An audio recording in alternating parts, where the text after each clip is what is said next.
ভোটের আগে দেওয়া কথা রাখলেন দুর্গাপুর পূর্বের বিজেপি বিধায়ক চন্দ্রশেখর বন্দ্যোপাধ্যায়। অবসরপ্রাপ্ত দুর্গাপুর ইস্পাত কারখানার কর্মীদের আবাসন সংক্রান্ত একটা জটিলতা ছিল, যেমন আবাসনের লাইসেন্স নবীকরণ, আবাসনের লিজ সংক্রান্ত সমস্যা, এমনকি আরো অনেক কিছু জটিল বিষয়, যার জন্য রাতের ঘুম উড়েছিল অবসরপ্রাপ্ত এই শ্রমিকদের। ভোটের আগে প্রচারে বেরিয়ে দুর্গাপুর পূর্বের বিজেপি বিধায়ক চন্দ্রশেখর বন্দ্যোপাধ্যায় কথা দিয়েছিলেন জেতার পর বিষয়টি নিয়ে তিনি কেন্দ্রীয় ইস্পাত মন্ত্রকের সঙ্গে কথা বলবেন।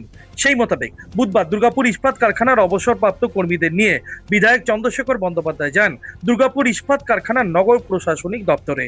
হাতে জাতীয় পতাকা নিয়ে দুর্গাপুর ইস্পাত কারখানার প্রায় ৬,০০০ অবসরপ্রাপ্ত কর্মী যান দুর্গাপুর ইস্পাত কারখানার নগর প্রশাসনিক দপ্তরের আধিকারিকদের কাছে। ঠিক হয়েছে, একটা সিঙ্গেল উইন্ডো সিস্টেমের মাধ্যমে আবাসনগুলি নিয়ে সুনির্দিষ্ট একটি পরিকল্পনা তৈরি করা হবে। দুর্গাপুর ইস্পাত কর্তৃপক্ষ সে পরিকল্পনা লাগু করবে, আর এই সিস্টেমেই খুলবে দীর্ঘদিনের এই সমস্যার জট। আর কাউকে ঘর ছাড়তে হবে না। যে কাজ তিনি মাত্র কয়েকটা মাসের ব্যবধানে করে দিতে পারলেন, সেই কাজ কেন এতদিনেও বামেদের সময়, বামেরা তৃণমূলের সময় তৃণমূল নেতারা কেন করতে পারলেন না, সেই প্রশ্ন তুলেছেন দুর্গাপুর পূর্বের বিজেপি বিধায়ক চন্দ্রশেখর বন্দ্যোপাধ্যায়। এমন কোনো প্রস্তাব কি তারা দিয়েছিলেন লিখিত আকারে দুর্গাপুর ইস্পাত কর্তৃপক্ষের কাছে? এই প্রশ্নও রাখলেন দুর্গাপুর পূর্বের বিজেপি বিধায়ক চন্দ্রশেখর বন্দ্যোপাধ্যায়। থেকে সিজিএম আশ্বস্ত করেছেন, আমাদের খুব পজিটিভ রেসপন্স দিয়েছেন। উনি বলেছেন একটা জিনিসে আমরা খুব পজিটিভ রেসপন্স পেয়েছি আপনাদেরও, যে ইললিগ্যাল কোয়ার্টারের ক্ষেত্রে আপনারা একদম স্ট্রংলি আমাদের পাশে থেকেছেন। উনি আজকে একটা জিনিস খুব ভালোভাবে ব্যক্ত করেছেন যে আমি ৬,০০০ কোয়ার্টারের প্রতিনিধি, ৬,০০০ কোয়ার্টারের আমরা প্রতিনিধি আমি। উনি বলেছেন যে আমি এটা কর্পোরেটে পজিটিভ রেসপন্স দিয়ে রিপোর্ট দিয়ে রেফার করব, যাতে একটা ওয়ান উইন্ডো সিস্টেমে এই ব্যাপারটা পুরোপুরি ক্লিয়ার হয়ে আসে। আমরা শুনে খুব খুশি হয়েছি। এবং উনি একটা জিনিস আরও জিনিস ব্যক্ত করেছেন, ভালো কথা বলেছেন, যে এর আগে এখানে ইউনিয়ন ছিল CI2, আইনটিউসি, তারা যে কর্পোরেটের রিপ্রেজেন্টেশন করতো, তাহলে তারা এতদিন কী করি? একদম লজিক্যালি পয়েন্টে বলেছেন, তাহলে তারা এতদিন কী করি? 34 বছর সিপিএমের সরকার ছিল, 15 বছর তৃণমূলের সরকার ছিল, তাহলে তারা এতদিন কেন এই জিনিসটা নিয়ে ভাবেনি যে একটা ইউনিফর্ম শিডিউলে এনে একটা আন্ডার ওয়ান আমব্রেলা একটা কোনো পলিসি ডিসিশন SOP হতে পারে, এটা কেন করেনি? এই বিষয়টা উনি ব্যক্ত করেছেন। খুব পজিটিভ রেসপন্স পেয়েছি, আমি খুব স্যাটিসফাইড। সময় দিয়েছেন? হ্যাঁ, উনি সময় দিয়েছেন। দেখুন, আমি তো প্রথমেই বলেছি যে এই মুভমেন্ট একদিনে আজকে এলাম আর আজকেই রেজাল্ট নিয়ে ফিরবো, এই জিনিসটা হবে। এটা মিনিমাম 1 বছরের লড়াই। এই 1 বছরের লড়াইয়ে আমরা জিতবো, এটা আমি একদম নিশ্চিত। ইনস্টলমেন্ট সিস্টেমটা বললো, ইনস্টলমেন্ট সিস্টেমটাও বলেছি।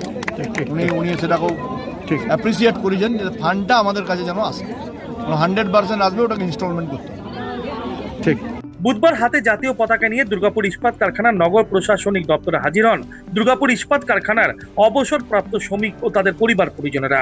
বিধায়কের এমন কর্মকাণ্ডে খুশি তারাও। সিকিউরিটি মানি বাড়িয়ে দেয়, 33 মাস করে এগ্রিমেন্ট করার কথা বলে, তাদের অ্যাডভান্স লাগে, বাড়ি ভাড়া বাড়িয়ে দেয়, এবং যারা বাড়িতে আছে তাদের টাকা পয়সা দেওয়ার জন্য তারা অত্যাচার করে, চিঠি দেয়, CRSF যায় ইত্যাদি নানা রকম ভাবে আমাদের প্রতি টর্চার করছে। আমরা দীর্ঘ 15 সাল থেকে বলছি যে যারা অতীতে রিটায়ার করেছিল তাদের কাছে সেরকম সামর্থ্য না থাকার কারণে তারা আলাদা সিকিউরিটি মানি, এবং বারবার কোনদিন সিকিউরিটি মানি হয় না। আর 33 মাস পরপর যদি তাদেরকে শর্ত আরোপ করা হয়, 33 মাস পরপর যদি টাকা পরিমাণ বাড়ানো হয়, তাহলে কিন্তু এটা একবারে অসম্ভব। বাড়ি ভাড়া একবার নির্দিষ্ট হবে, বারবার লাইসেন্স ছিল, সেইটাকে বাড়ি ভাড়া রূপান্তরিত করেছে। আমরা ঘটনা রকমে জানি যে অনেক সময় কোয়ার্টার, লিগেল হেয়ার ইত্যাদিতে নামে গেছে, তারা টাকা দিতে পারে না। আমরা বলছি পার্টি করে টাকা নাও, আর লিগেল হেয়ার তাদের মাত্র অধিকার 8.5 বছর, এটাকে একটা কোনো নির্দিষ্ট করা যাবে না, কোনো বাইন্ডিংস করা যাবে না। যেমন এমপ্লয়ি ছিল, এক্স এমপ্লয়ি ছিল, তাদের ছেলেপুলেরা লিগেল হেয়ার যেমন থাকতে পারে তার ব্যবস্থাকে করা, এই সমস্ত ইত্যাদি পরিপ্রেক্ষিতে আমরা এই আন্দোলনটা করছি। তার সাথে আজকের যে আন্দোলন, এই আন্দোলনে অস্থায়ী যারা ব্যবসায়ী তারা স্থায়ীকরণ করতে চাইছে, তাদেরও বিল্ডিং এটা রাখতেছে। অনেক টাউনশিপের মধ্যে বস্তি আছে, তাদেরকে ভালো করে পুনর্বিন্যাস করে থাকার অধিকার দিতে হবে। অনেকে আছে যারা রিটায়ার করে গেছে, তাদের গুলো কোয়ার্টার দিচ্ছে না, তাদেরকে ঘর থেকে বেরিয়ে যেতে বলেছে। রিটায়ার করেছে তারা কোয়ার্টার দিয়ে তাদেরকে কোয়ার্টার দিতে হবে।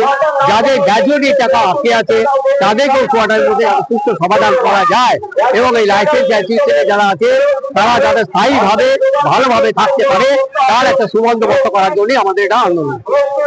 নির্দিষ্ট পরিকল্পনা একটি সিঙ্গেল উইন্ডো সিস্টেমে কার্যকর হলে এতে কেন্দ্রীয় রাষ্ট্রীয়ত্ব সংস্থার একটি বাড়তি আয় যেমন ঢুকবে, ঠিক তেমনি নিরাপদ নিশ্চিন্তে ঘুমোতে পারবেন দুর্গাপুর ইস্পাত কারখানার অবসরপ্রাপ্ত শ্রমিকরা। দেশের জাতীয় পতাকা হাতে নিয়ে বিধায়ককে এদিন সাথ দিলেন অবসরপ্রাপ্ত ইস্পাত কর্মী ও তাদের পরিবার পরিজনেরা। দুর্গাপুর থেকে অনুরাধা সেনগুপ্তর রিপোর্ট, খাঁটি খবর।